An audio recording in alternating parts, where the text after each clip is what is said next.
विषय अर्थशास्त्र इयत्ता 12वी।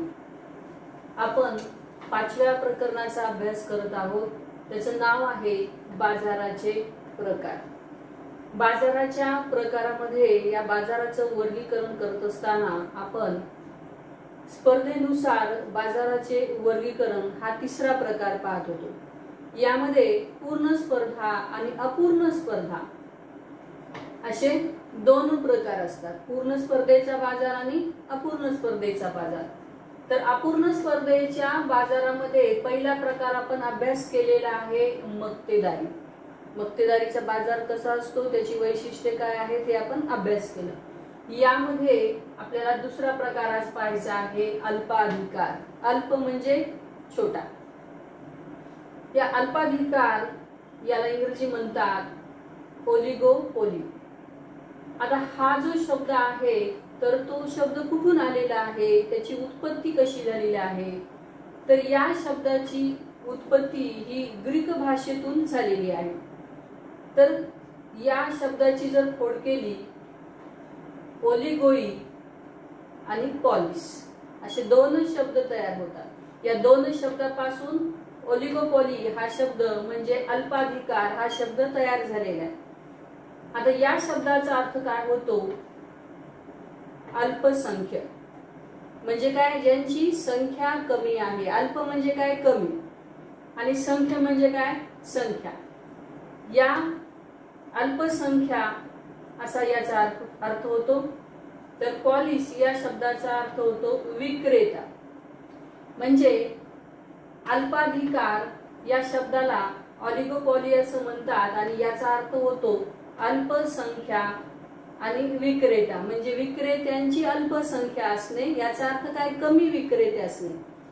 आपण पूर्ण स्पर्धेच्या बाजारामध्ये काय पाहिलं होतं, असंख्य विक्रेते असंख्य ग्राहक। म्हणजे त्या ठिकाणी काय होतं, विक्रेत्यांची संख्या असंख्य होती, पण या अल्पाधिकारामध्ये असंख्य विक्रेते नसणारे म्हणजे विक्रेते किती आहेत, कमी आहेत, अल्प प्रमाणामध्ये आहेत, मोजकेच विक्रेते आहेत। तर असा जो बाजार असतो त्याला अल्पाधिकार असं म्हणतात। आता या ठिकाणी अल्पाधिकार बाजाराची जर व्याख्या सांगायची म्हटली तर अल्पाधिकाराचा बाजार असा बाजार असतो की ज्या बाजारात काही विक्रेते एकजिन्सी वस्तूचे उत्पादन करतात।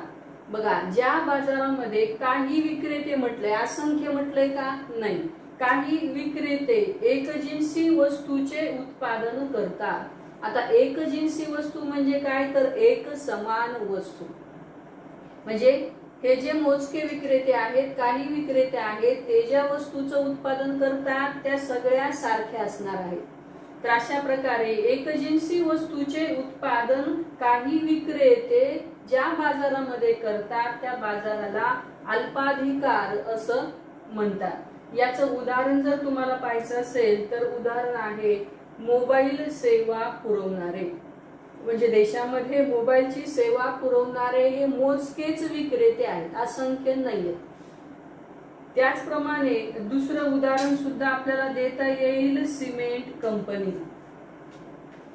सिमेंट उत्पादन करणाऱ्या आणि विक्री करणाऱ्या भारतामध्ये अगदी मोजक्या कंपन्या आहेत, त्यांची संख्या असंख्य नाही। त्यामुळे मोबाईल सेवा पुरवणारे आणि सिमेंट कंपनी जे आहेत त्यांचं उदाहरण आपल्याला अल्पाधिकार या बाजाराच्या प्रकारामध्ये देता येईल। आता या अल्पाधिकाराचे वैशिष्ट्य आपण पुढील प्रमाणे पाहू।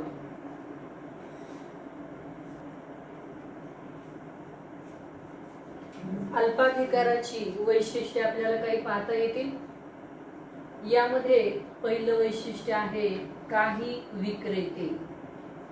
अल्पाधिकार या बाजारामध्ये काही विक्रेते असतात म्हणजे त्यांची संख्या कमी असते। हे कमी उत्पादक आणि विक्रेते बाजारामध्ये अस्तित्वात असतात आणि या बाजारातील वस्तूच्या पुरवठ्यावरती या काही विक्रेत्यांचं वर्चस्व असतं। म्हणजे एकाचं वर्चस्व नसतं, यापैकी काही विक्रेत्यांचं किंवा मोजक्या विक्रेत्यांचं बाजारातील वस्तूच्या पुरवठ्यावरती नियंत्रण असतं। त्याचबरोबर वस्तूच्या किमतीवरती सुद्धा नियंत्रण असतं। अशा प्रकारे अल्पाधिकारामध्ये काही विक्रेते असतात, या विक्रेत्यांचं बाजारावरती संपूर्ण नियंत्रण असतं। यानंतर दुसरं वैशिष्ट्य आपल्याला पाहता येईल परस्परावलंबन। आता अल्पाधिकाराच्या बाजारामध्ये मुळातच विक्रेत्यांची संख्या ही कमी असते, त्यामुळे आपले जे प्रतिस्पर्धी असतात, म्हणजे एक विक्रेता त्याच्याबरोबर दुसरा जो विक्रेता असतो तो त्याचा प्रतिस्पर्धी आहे, तर हा प्रतिस्पर्धी विक्रेता जो निर्णय घेतो त्याच्यावरती विक्रेत्याला लक्ष ठेवावं लागतं। कशामुळे लक्ष ठेवावं लागतं? कारण बाजारामध्ये त्या विक्रेत्यांची संख्या काय आहे, कमी आहे, त्यामुळे दुसऱ्या विक्रेत्यांनी घेतलेल्या निर्णयाचा परिणाम बाकीच्या विक्रेत्यांवरती होत असतो। त्यामुळे प्रत्येक विक्रेता काय निर्णय घेतो, कसा वागतो आहे, याच्यावरती बारीक लक्ष या प्रतिस्पर्धी विक्रेत्यांना ठेवावं लागतं। उदाहरण जर पाहायचं झालं तर एखाद्या विक्रेत्याने जर आपल्या वस्तूची किंमत कमी केली तर बाकीच्या विक्रेत्यांना सुद्धा आपल्या वस्तूची किंमत कमी करावी लागते, कारण बाजारामध्ये ते काय आहे, प्रतिस्पर्धी आहे। बाजारात जर टिकून राहायचं असेल तर आपल्या प्रतिस्पर्ध्याने काय निर्णय घेतलेला आहे याच्यावरती लक्ष ठेवून त्याच्यासारखंच वर्तन या विक्रेत्यांना सुद्धा करावं लागतं, तरच ते बाजारामध्ये टिकून राहतील। त्यामुळे अल्पाधिकाराच्या बाजारामध्ये परस्परावलंबन हे सुद्धा एक वैशिष्ट्य दिसून येतं, म्हणजे विक्रेत्यांमध्ये परस्परावलंबन असतं।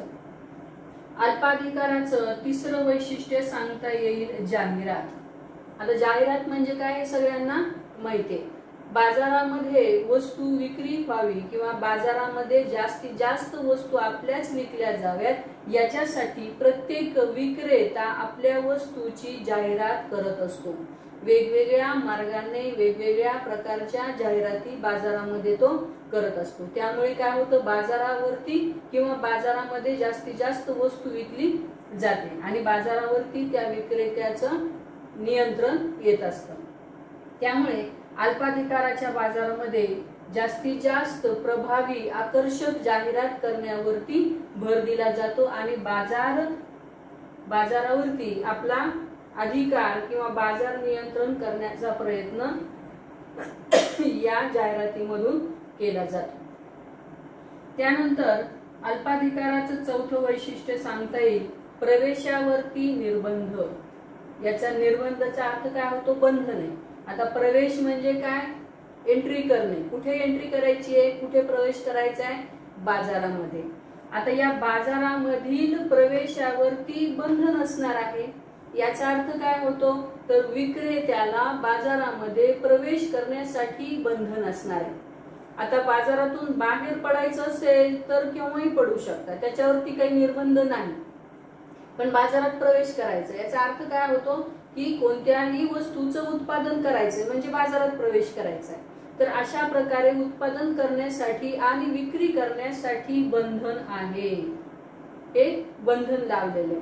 सहजासहजी तुम्हाला उत्पादन आणि विक्री करण्याची परवानगी नसते किंवा बाजारात प्रवेश करण्याची सहजासहजी परवानगी मिळत नाही, त्याला काही अडथळे असतात। तर हे अडथळे कोणते, तर आपल्याला एखाद्या वस्तूचं उत्पादन करायचं असेल किंवा एखाद्या विक्रेत्याला बाजारात प्रवेश करायचा असेल तर त्याला आधी सरकारची परवानगी लागते, म्हणजे वस्तूचं उत्पादन करून विक्री करायची असेल तर त्या विक्रेत्याला सरकारच्या परवानगीची आवश्यकता असते। म्हणजे काय, हे बंधन आहे, म्हणजे कोणी आलं उत्पादन केलं आणि विकलं असं करता येणार नाही, तर त्याला काय आहे, बंधन आहे। कोणतं बंधन आहे, तर सरकारची परवानगी आवश्यक आहे। दुसरं एक प्रकारचं बंधन असतं त्याला आपण पेटंट म्हणतो, हा शब्द अशात आपण नेहमी ऐकतो।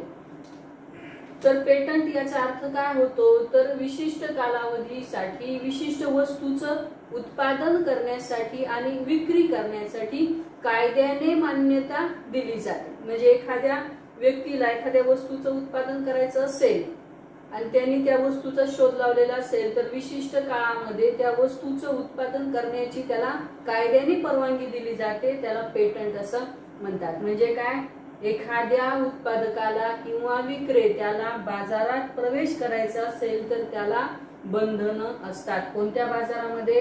अल्पाधिकारामध्ये. आणि ते बंधनं कोणत्या प्रकारचे असतात? तर प्रवेश करण्यासाठी बाजारात विक्रेत्याला प्रवेश करण्यासाठी सरकारच्या परवानगीची गरज असते किंवा त्याला पेटंट मिळवावं लागतं, तो अधिकार मिळवावा लागतो. अशा प्रकारे चौथं वैशिष्ट्य या अल्पाधिकाराचं सांगता येईल. आता या अल्पाधिकार बाजारामध्ये पाचवं वैशिष्ट्य आहे समानतेचा अभाव. आता उद्योग संस्थेच्या आकाराच्या बाबतीत समानता नसते. आता किती उद्योग आहेत? तर काही. अल्प म्हटलंय, अल्पाधिकार. अल्पाधिकाराच्या बाजारामध्ये काही विक्रेते असतात, मोजकेच असतात आणि त्यांच्या आकाराच्या बाबतीत असमानता आहे. म्हणजे हे उद्योग सगळेच आकाराने सारखे नाहीयेत. काही उद्योग मोठे आहेत तर काही उद्योग काय आहेत? छोटे आहेत. म्हणून अल्पाधिकाराच्या बाजारामध्ये काही उद्योग संस्था या आकाराने लहान असतात तर काही उद्योग संस्था या आकाराने मोठ्या असतात. म्हणून समानतेचा अभाव. अभाव म्हणजे काय? समानता नाही. तर अशा प्रकारे समानतेचा अभाव हे सुद्धा अल्पाधिकाराचं एक वैशिष्ट्य सांगता येईल. आणि त्यानंतर शेवटचं वैशिष्ट्य आपल्याला सांगता येईल अनिश्चितता. यामध्ये बाजारामध्ये अनिश्चितता दिसून येते. म्हणजे काय? लक्षात येईल इतपत अनिश्चितता या अल्पाधिकाराच्या बाजारामध्ये दिसून येते. कारण उत्पादकाच्या वर्तनाचे जे स्वरूप असतं, म्हणजे हे जे काही उत्पादक आहेत आणि काही विक्रेते आहेत त्यांचं वर्तन निश्चित असं ठरलेलं नसतं. ते केव्हाही कसेही वागू शकतात.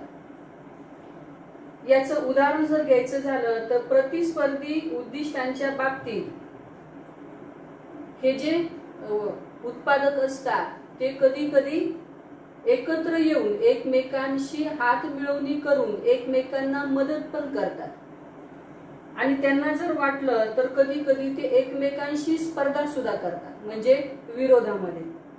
तर अशा प्रकारे हे जे काही विक्रेते आहेत किंवा काही जे उत्पादक आहेत त्यांचं जे वर्तन आहे ते अनिश्चित आहे. कधी ते आपल्या प्रतिस्पर्ध्यांशी हात मिळवणी करतील आणि एकमेकांना सहकार्य करतील, तर कधी कधी आपल्या प्रतिस्पर्धी विक्रेत्याशी ते काय करतील? स्पर्धा करतील. तर अशा प्रकारे अल्पाधिकाराच्या बाजारामध्ये काही विक्रेते असतात, त्या विक्रेत्या एकमेकांवरती अवलंबून असतात. या बाजारामध्ये जाहिरातींचा जास्तीत जास्त वापर केला जातो बाजारावरती कब्जा करण्यासाठी. या बाजारात प्रवेश करण्यासाठी बंधन आहे, सरकारी परवानगीची आवश्यकता आहे किंवा पेटंट पाहिजे. या बाजारामध्ये या ज्या उद्योग संस्था आहेत त्यांचा आकार कमी जास्त आहे, म्हणजे असमानता आहे. काही उद्योग मोठे आहेत, काही उद्योग छोटे आहेत. तर या ठिकाणी उत्पादकांचं वर्तन हे अनिश्चित असतं, ते एक विशिष्ट ठरलेलं असतं असं नाही. तर अशा प्रकारे आपल्याला अल्पाधिकाराची ही 6 वैशिष्ट्ये सांगता येतील.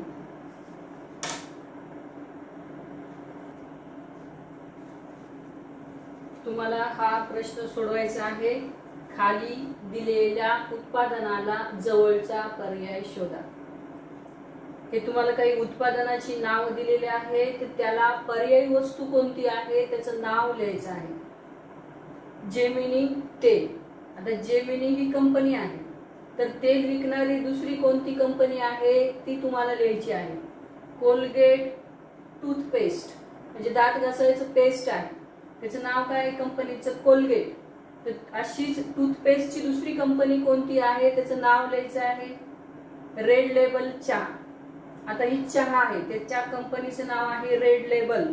तुम्हाला दुसऱ्या चहाच्या कंपनीचं नाव या ठिकाणी लिहायचं आहे. ब्रू कॉफी, ही कॉफी ब्रू कंपनीची आहे, तुम्हाला दुसऱ्या कॉफीच्या कंपनीचं नाव लिहायचं आहे.